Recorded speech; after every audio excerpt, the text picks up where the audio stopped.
Princess सितंबर, इन हिंदी राजकुमारी सितंबर, श्याम राज्य के एक राजा थे। उनका विशाल महल था। उस महल में राजा और रानी अपनी 9 पुत्रियों के साथ रहते थे। रानी के लिए इतने सारे नामों को याद रखना काफ़ी परेशानी की बात थी। इसलिए राजा ने उन्हें महीनों के नामों से बुलाने का निर्णय लिया। सबसे छोटी का नाम सितंबर रखा गया। राजा की एक विचित्र आदत थी। अपने जन्मदिन पर उपहार प्राप्त करने की बजाय वह उपहार देते थे। एक वर्ष उन्होंने अपनी पुत्रियों में से प्रत्येक को सोने के पिंजरे में एक एक हरा तोता उपहार में दिया। शहजादियाँ काफ़ी खुश थी। वे उनके साथ हर रोज़ 1 घंटा व्यतीत करती थी। तोते 7 भाषाओं में कहते थे, परमात्मा राजा को बचाए और सुंदर पॉली। परंतु शहजादी सितंबर ने एक सुबह अपने तोते को मृत पाया। वह रोई एवं रोती रही। उसे शांत नहीं किया जा सका। रानी ने नौकरानियों को उसे बिना शाम के खाने के सुलाने को कहा। नौकरानियां किसी पार्टी में जाना चाहती थीं, अतः उन्होंने राजकुमारी सितंबर को शीघ्रातिशीघ्र उसके बिस्तर में पहुंचा दिया। इस प्रकार राजकुमारी बिस्तर में अकेली पड़ी रोती रही। शहजादी ने एक छोटे पक्षी को अपने कमरे में आते देखा। उसने गाना आरंभ कर दिया। इसने राजा के बाग, सुनहरी मछली, वृक्ष आदि के बारे में गाया। शहजादी अपने शाम के खाने के बारे में भूल गई। छोटे पक्षी ने शहजादी का झुककर अभिवादन किया। पक्षी ने उससे पूछा कि क्या वह तोते की जगह उसे रखेगी, यद्यपि वह सुंदर नहीं था। शहजादी ने खुशी से तालियां बजाई। पक्षी ने गाना गाया और शहजादी सो गई। अगली सुबह पक्षी ने शहजादी को नमस्ते किया। राजकुमारी ने उसे अपने हाथों से खाना दिया। उसने इसे अपनी कटोरी में नहलाया। नौकरानियां आश्चर्यचकित हो गईं। उन्होंने पहले कभी किसी वैसे पक्षी का ऐसा मधुर गाना नहीं सुना था। शहजादी पक्षी को अपनी 8 बहनों के पास ले गई। पक्षी ने शहजादियों को भिन्न भिन्न गाने सुनाए। पक्षी को देखकर राजा और रानी चकित और खुश हो गए। राजा ने कहा कि पक्षी तोतों से अधिक अच्छा गाता है। उसने यह भी कहा कि उसे पक्षी को गाते सुनने में कोई ऐतराज नहीं था। वह तोतों को बार बार पॉली सुंदर कहते सुनने से ऊब चुका था। शहजादियों ने कहा कि तोते 7 अलग अलग भाषाओं में कहते हैं। राजा ने कहा कि उन्हें कहते सुनकर उसे अपने सलाहकारों की याद आ जाती है। शहजादियां इस पर नाराज हुईं। तोते भी उदास दिखते लगे, परंतु पक्षी इधर उधर उड़ता रहा। यह लार्क और बुलबुल की तरह गाता था। दूसरी शहजादियां सितंबर से ईर्ष्या करने लगीं, इसलिए वे सितंबर के पास गईं। उन्होंने कहा कि उन्हें उसके तोते की मृत्यु पर दुख है, उसे तोता मिलना चाहिए। उन्होंने एक तोता खरीदने के लिए अपना जेब खर्च एक जगह इकट्ठा किया है। यह सुनकर सितंबर ने उनका धन्यवाद किया।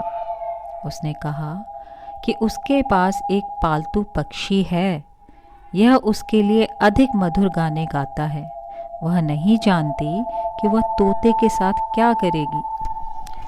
राजकुमारियों ने कहा कि उसके द्वारा पक्षी को अपना बताना गलत था। उनका कहना था कि पक्षी अपनी मौज में अंदर बाहर आता जाता है। उन्होंने उससे पूछा कि पक्षी उस समय कहाँ था। सितंबर ने उन्हें बताया कि वह अपने ससुर से मिलने गया था। राजकुमारियों ने कहा कि उसके वापस आने की संभावना नहीं थी। अगर वह वापस आ जाए तो वह इसे पिंजरे में बंद कर दे। परंतु सितंबर ने उत्तर दिया कि वह इसे उड़ता देखना पसंद करती है। उन्होंने उसे बताया कि सुरक्षा पहले उद्देश्य होना चाहिए। वे चली गईं। शहजादी सितंबर को बेचैनी होने लगी। शहजादी सितंबर ने अपने छोटे पक्षी के बारे में चिंता करना आरंभ कर दिया। इसे शायद फंदों में पकड़ा जा चुका होगा, या बाजों ने इसे पकड़ लिया होगा, या यह उसे भूल गया होगा। परंतु अचानक उसने इसे अपने कंधे पर बैठे देखा। छोटे पक्षी ने सितंबर को कहा कि उसका ससुर एक पार्टी का आयोजन कर रहा था। सभी चाहते थे कि वह वहाँ रुके, इसीलिए वह वहाँ रुक गया था। परंतु शहजादी सितंबर ने मौका हाथ से जाने नहीं दिया। उसने पक्षी को एक पिंजरे में डाल दिया। पक्षी यह विश्वास नहीं कर सका। उसने पूछा कि यह क्या मजाक है। शहजादी ने पक्षी को बताया कि यह मजाक नहीं है। रात को बिल्लियां घूमती हैं। पक्षी पिंजरे में बंद सुरक्षित रहेगा। पक्षी ने गाया, परंतु यह बीच में ही रुक गया। अगली सुबह पक्षी ने शहजादी से अपने को पिंजरे से बाहर निकालने के लिए कहा, परंतु शहजादी ने कहा कि वह जहाँ है वहीं पर ठीक है।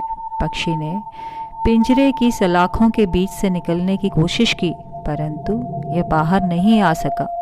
दूसरी शहजादियां आईं। उन्होंने शहजादी सितंबर को बताया कि पक्षी शीघ्र ही पिंजरे का आदी हो जाएगा, परंतु पक्षी ने पिंजरे को खोलने के लिए कहा।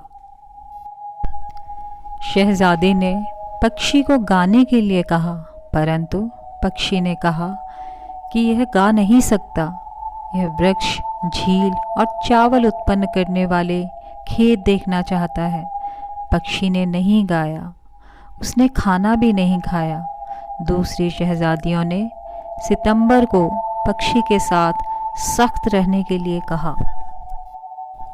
अगले दिन शहजादी सितंबर पिंजरे तक गई। वह पक्षी को देखकर जैसे कि यह मृत हो चिल्लाई, परंतु यह मरा नहीं था। शहजादी ने रोना आरंभ कर दिया। पक्षी ने कहा कि यह तब तक नहीं गा सकता जब तक वह स्वतंत्र नहीं हो, और यदि यह नहीं गाता तो यह मर जाएगा। शहजादी ने पक्षी को स्वतंत्र कर दिया। इसने वायदा किया कि वह फिर इसे पिंजरे में नहीं रखेगी। पक्षी ने उत्तर दिया कि यह शहजादी से प्यार करता है। यह उसके पास आएगा। यह उसके लिए मधुरतम गाने गाएगा। यह उसे कभी नहीं भूलेगा। पक्षी उड़ गया, परंतु शहजादी उदास हो गई। वह रोने लग गई। दूसरी शहजादियों को इस बात का पता लगा। उन्होंने शहजादी सितंबर का यह कहकर मजाक उड़ाया कि पक्षी कभी नहीं आएगा, परंतु पक्षी वापस आया। वह सितंबर के कंधे पर बैठा। उसने इसके हाथ से खाना खाया। उसने सुंदर गाने गाए। शहजादी ने अपनी खिड़की दिन रात खुली रखी। पक्षी जब भी चाहे आ या जा सकता था। शहजादी बहुत सुंदर हो गई। राजा ने उसकी कंबोडिया के राजा के साथ शादी कर दी। उसे शहर में सारे रास्ते सफ़ेद हाथी पर ले जाया गया, परंतु उसकी बहनें अपनी खिड़कियां कभी खोलकर नहीं सोईं। वे बहुत भद्दी हो गई। राजा ने उनकी शादी अपने सलाहकारों के साथ कर दी। उन्हें 1 पौंड चाय और एक एक श्यामी बिल्ली दे दी गई।